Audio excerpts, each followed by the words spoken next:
అమ్మ రూపా,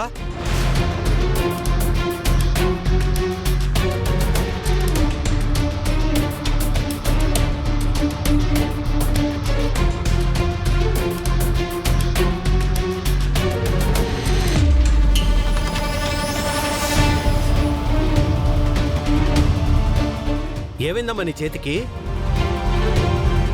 రూపా ఏమైందమ్మా? అబే ఏం కాలేదు నానా. అరే ఏం కాలేదంటావేంటమ్మా? చేయి చూపించు, చూపించమ్మా.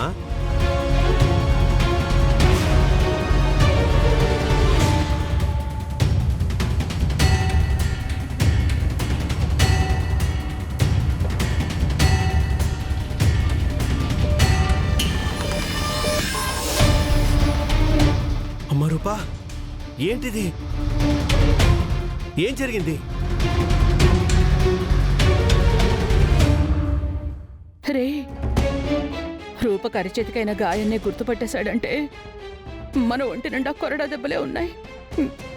ఈ దెబ్బలు ఏంటని అడిగితే ఏం చెప్పాలి?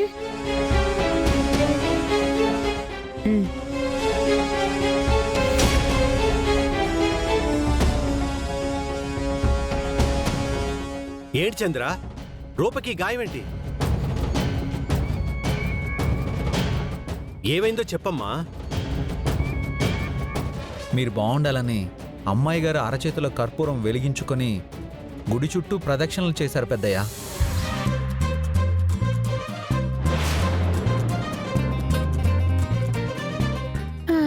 బ్రతికించాడు.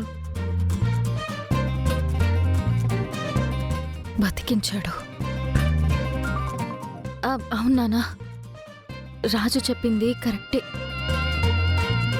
మీరు బాగుండడం కోసం కర్పూరం వెలిగించడం ఏంటి తమ్ముడు?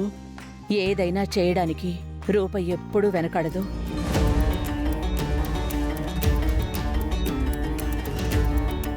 అత్త చెప్తుండేవి, అక్క చెప్పుండేవి నిజం నాయనా.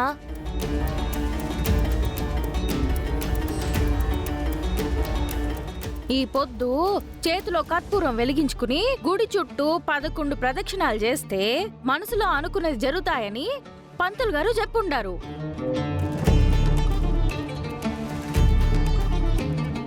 అట్లా చెప్పగానే రూపక్క, నువ్వు అమ్మ తొందరలోనే కలవాలనంటే కోమాలో ఉన్న రాఘవ కళ్ళు తెరిచి నిజం చెప్పాలనని, మళ్ళెప్పుడు విడిపోకుండా అమ్మవారే చూసుకోవాలనని ఆ అమ్మవారిని వేడుకుని చేతిలో కర్పూరం వెలిగించుకుని 11 ప్రదక్షిణాలు చేసుండదు నాయనా.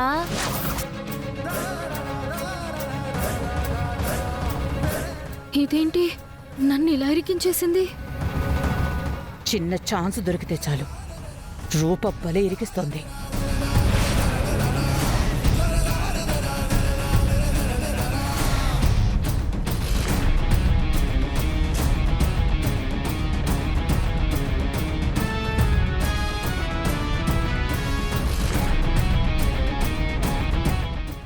నాన్న, నాకేం చెప్పొద్దు రూపా.